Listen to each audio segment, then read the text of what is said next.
Yes, বিকালবেলা ঠান্ডার মধ্যে মিষ্টি আলু সিদ্ধ আর হচ্ছে দুধ চা, বিকালের নাস্তা। তো বিয়াস মিষ্টি আলুগুলো একটু সিদ্ধ দিলাম, একটু সিদ্ধ একটু লবণ দিয়া দেই। আর হচ্ছে চিতল পিঠা,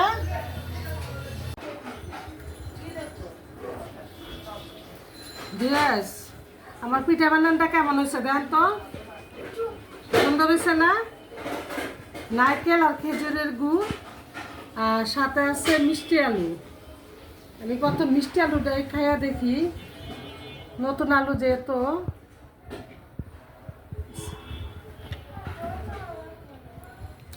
বেশ বেশি মিষ্টি হয় নাই, তা খাওয়া যায় মোটামুটি।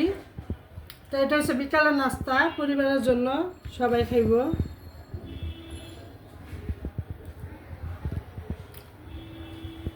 খাইয়া দেখি।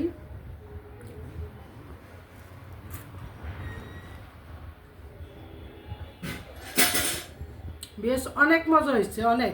আসলে পিঠা বানার রেসিপিটা আপনাদের দেওয়া নাই, দিমু খুব শিগগিরই, আশা করি পাইবেন ভিডিওটা।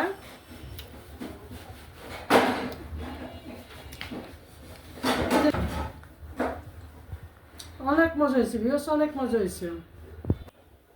তো ভিউস আমার ভিডিওটা যদি ভালো লাগে অবশ্যই লাইক কমেন্ট শেয়ার করে দিবেন। আর সাবস্ক্রাইবার নাকি ওটা একটু করে দিন। তাহলে আজকের মতো ভিডিওটা এখানে শেষ। আল্লাহ হাফেজ।